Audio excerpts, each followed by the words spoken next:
ओम शांति। आज बाबा के 20 अगस्त के महावाक्य हैं। बाबा ने कहा, मीठे बच्चे, कामकाज करते हुए भी एक बाप की याद रहे। चलते फिरते बाप और घर को याद करो, यही तुम्हारी बहादुरी है। प्रश्न है, बाप का रिगार्ड और डिसरिगार्ड कब और कैसे होता है? उत्तर है, जब तुम बच्चे बाप को अच्छी तरह याद करते हो तब रिगार्ड देते हो। अगर कहते याद करने की फुर्सत नहीं है तो यह भी जैसे डिसरिगार्ड है। वास्तव में ये बाप का डिसरिगार्ड नहीं करते, ये तो अपना ही डिसरिगार्ड करते हो। इसीलिए नामी ग्रामी केवल भाषण में नहीं, लेकिन याद की यात्रा में बनो। याद का चार्ट रखो, याद से ही आत्मा सतो प्रधान बनेगी। ओम शांति। रूहानी बच्चों प्रति रूहानी बाप समझाते हैं, ये जो 84 के चक्र का ज्ञान समझाया जाता है, ये तो एक नॉलेज है जो तो हम बच्चों ने जन्म जन्मांतर पढ़ी है और धारणा करते आए हैं। ये तो बिल्कुल सहज है, यह कोई नई बात नहीं। बाप बैठ समझाते हैं, सतयुग से लेकर कलयुग अंत तक तुमने कितने पुनर्जन्म लिए हैं, ये ज्ञान तो सहज रीति बुद्धि में है ही। यह भी एक पढ़ाई है, रचना के आदि मध्य अंत को समझना है, जो सो बाप के सिवाय और कोई समझा नहीं सकता। बाप कहते हैं, इस ज्ञान से भी ऊंच बात है याद की यात्रा, जिसको योग कहा जाता है। योग अक्षर मशहूर है, परंतु ये ही याद की यात्रा। कैसे मनुष्य यात्रा पर जाते हैं, कहेंगे हम फलानी तीर्थ यात्रा पर जाते हैं, श्रीनाथ या अमरनाथ जाते हैं, तो वह याद रहता है।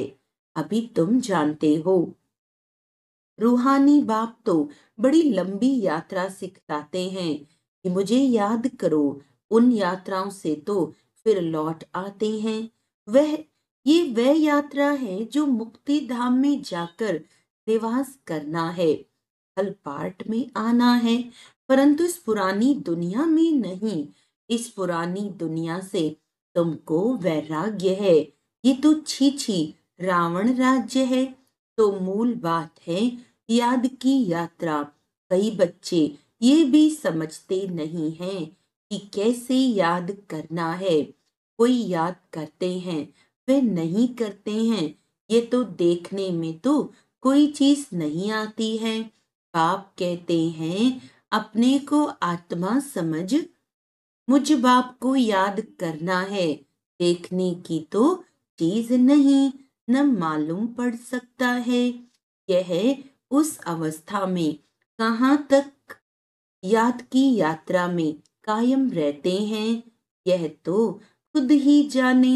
युक्ति तो बहुतों को बताते हैं, कल्याणकारी बाप ने समझाया है, अपने को आत्मा समझ शिव बाबा को याद करो।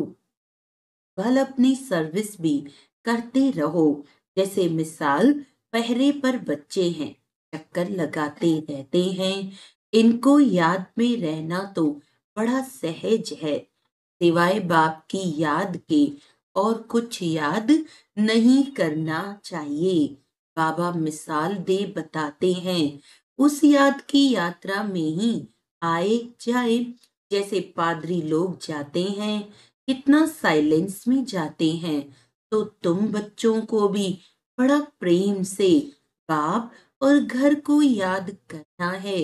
ये मंजिल बड़ी भारी है। भक्त लोग भी यही पुरुषार्थ करते रहते हैं, परंतु उनको यह पता नहीं है कि हमको वापस जाना है। वह तो समझते हैं जब कलयुग पूरा होगा तब जाएंगे। उनको भी ऐसे सिखलाने वाला तो कोई है नहीं। तुम बच्चों को तो सिखलाया जाता है, जैसे पहरा देते हो तो एकांत में जितना बाप को याद करेंगे उतना अच्छा है। याद से पाप कटते हैं। जन्म जन्म जन्मांतर के पाप सिर पर हैं, जो पहले सतो प्रधान बनते हैं। राम राज्य में भी पहले वह जाते हैं, तो उनको ही सबसे जास्ती याद की यात्रा में रहना है। कल्प कल्प की बात है, तो इनको याद की यात्रा में रहने का अच्छा चांस है। यहाँ तो कोई लड़ाई झगड़े की बात ही नहीं है। आते जाते अथवा बैठते एक पंथ दो कार्य, पहरा भी दो, बाप को भी याद करो। कर्म करते बाप को याद करते रहो। पहरे वाले को तो सबसे जास्ती फायदा है। चाहे दिन को चाहे रात को जो पहरा देते हैं उन्हों के लिए बहुत फायदा है। अगर यह याद रहने की आदत पड़ जाए तो बाप ने ये सर्विस बहुत अच्छी दी है। पहरा और याद की यात्रा, ये भी चांस मिलता है बाप की याद में रहने का। ये भिन्न भिन्न युक्तियां बताई जाती हैं याद की यात्रा में रहने की। यहाँ तुम जितना याद में रह सकेंगे उतना बाहर धंधे आदि में नहीं। इसीलिए मधुबन में आते हैं रिफ्रेश होने। एकांत में जाकर एक पहाड़ी पर बैठ याद की यात्रा में रहे, फिर एक जाए वह दो तीन जाए। यहाँ चांस बहुत अच्छा है। यही मुख्य है बाप की याद। भारत का प्राचीन योग मशहूर भी बहुत है। अभी तुम समझते हो इस याद की यात्रा से पाप कटते हैं, हम सतो प्रधान बन जाएंगे। तो इसमें पुरुषार्थ बहुत अच्छा करना है। बहादुरी तो इसमें है जो काम करते बाप को याद कर दिखलाओ। कर्म तो करना ही है, क्योंकि तुम हो प्रवृत्ति मार्ग वाले। गृहस्थ व्यवहार में रहते धंधा आदि करते बुद्धि में बाप की याद रहे, इसमें तुम्हारी बहुत बहुत कमाई है। फल अभी कई बच्चों की बुद्धि में नहीं आता है। बाप कहते रहते हैं चार्ट रखो, थोड़ा बहुत कोई लिखते हैं। बाप युक्तियां तो बहुत बताते हैं। बच्चे चाहते हैं बाबा के पास जाएं, यहाँ बहुत कमाई कर सकते हैं। एकांत बहुत अच्छी है। बाप सन्मुख बैठ समझाते हैं मुझे याद करो तो पाप कट जाएं, क्योंकि जन्म जन्मांतर के पाप सिर पर हैं। विकार के लिए कितने झगड़े चलते हैं, विघन पड़ते हैं। कहते हैं बाबा हमको पवित्र रहने नहीं देते। बाप कहते हैं बच्चे तुम याद की यात्रा में रह जन्म जन्मांतर के पाप जो सिर पर है वे बोझा उतारो। घर बैठे शिव बाबा को याद करते रहो। याद तो कहाँ भी बैठकर कर सकते हो, कहाँ भी रहते ये प्रैक्टिस करनी है। जो भी आए उनको भी पैगाम दो। बाप कहते हैं अपने को आत्मा समझ बाप को याद करो। इनको ही योग बल कहा जाता है। बल माना ताकत, शक्ति। बाप को सर्वशक्तिमान कहते हैं ना, तो वे शक्ति बाप से कैसे मिलेगी? बाप खुद कहते हैं मुझे याद करो। तुम नीचे उतरते उतरते तमो प्रधान बन गए हो, तो वह शक्ति बिल्कुल खत्म हो गई है, पाई की भी नहीं रही है। तुम्हारे में भी कोई है जो अच्छी रीति समझाते हैं, बाप को याद करते हैं, तो अपने से पूछना है हमारा चार्ट कैसा रहता है। बाप तो सब बच्चों को कहते हैं याद की यात्रा मुख्य है। याद से ही तुम्हारे पाप कटेंगे। फल कोई सावधान करने वाला भी नहीं है, तो भी बाप को याद कर सकते हो ना। भले विलायत में अकेले रहो तो भी याद में रह सकते हो। समझो कोई शादी किया हुआ है, स्त्री और कोई जगह है, तो उनको भी लिख सकते हो। तुम एक बात सिर्फ याद करो, बाप को याद करो, तो जन्म जन्मांतर के पाप भस्म हो जाएंगे। विनाश सामने खड़ा है। पाप युक्तियां तो बहुत अच्छी समझाते रहते हैं, फिर कोई करे न करे उनकी मर्जी। बच्चे भी समझते होंगे कि बाप राय तो बहुत अच्छी देते हैं। हमारा काम है मित्र संबंधी आदि जो भी मिले सबको पैगाम देना।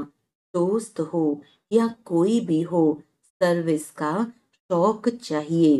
तुम्हारे पास चित्र तो है, बैज भी है, ये बड़ी अच्छी चीज है।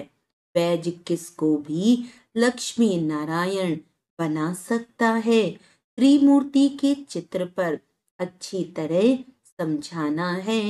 इनके ऊपर शिव है, वो लोग त्रिमूर्ति बनाते हैं, ऊपर में शिव दिखाते नहीं। शिव को न जानने के कारण भारत का बेड़ा डूबा हुआ है।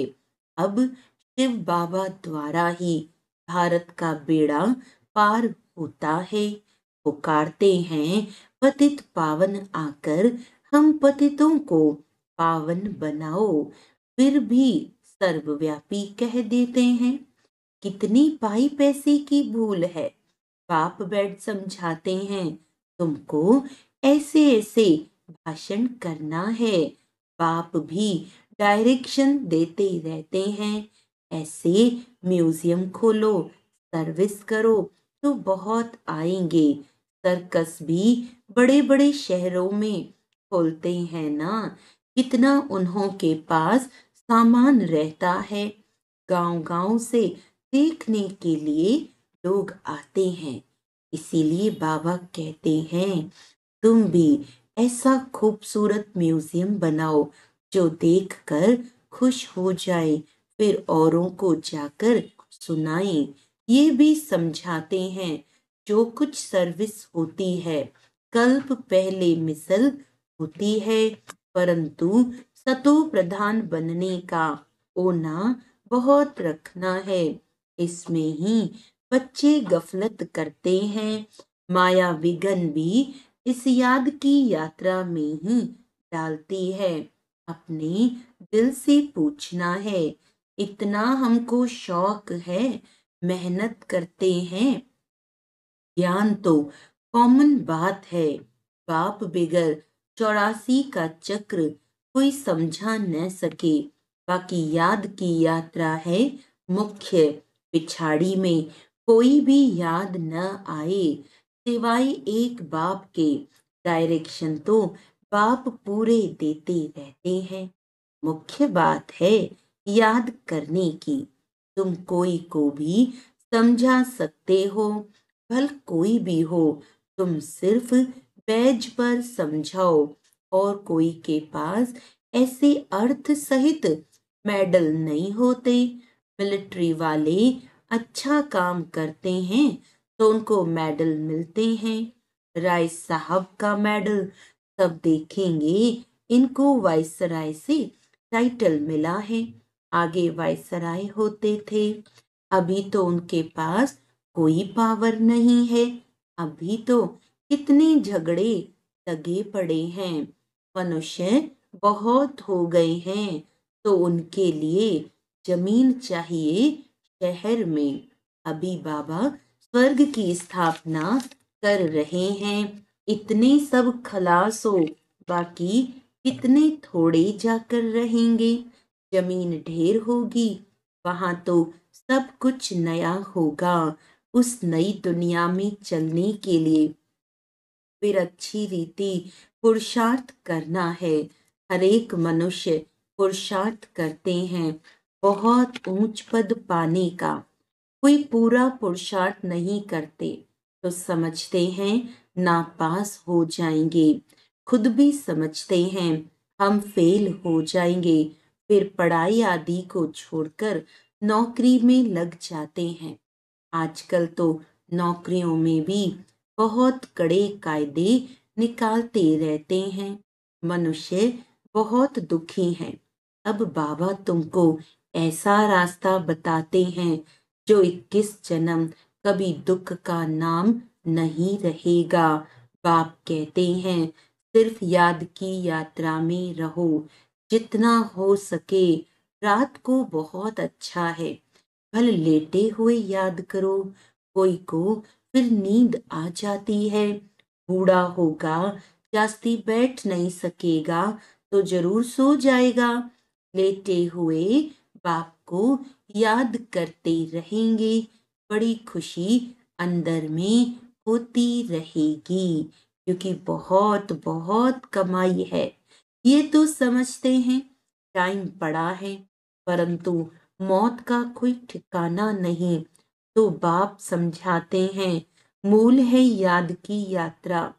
बाहर शहर में तो मुश्किल है, यहाँ आते हैं तो बड़ा अच्छा चांस मिलता है। कोई फिक्रात की बात नहीं, इसीलिए यहाँ चार्ट बढ़ाते रहो। तुम्हारे कैरेक्टर्स भी इससे सुधरते जाएंगे। परंतु माया बड़ी दुष्टर है, घर में रहने वालों को इतना कदर नहीं रहता है जितना बाहर वालों को है। फिर भी इस समय गोपों की रिजल्ट अच्छी है। कई बच्चियां लिखती हैं शादी के लिए बहुत तंग करते हैं, क्या करें। जो मजबूत सेंसिबल बच्चियां होंगी वह कभी ऐसे लिखेंगी ही नहीं। लिखती हैं तो बाबा समझ जाते हैं रिड बकरी हैं।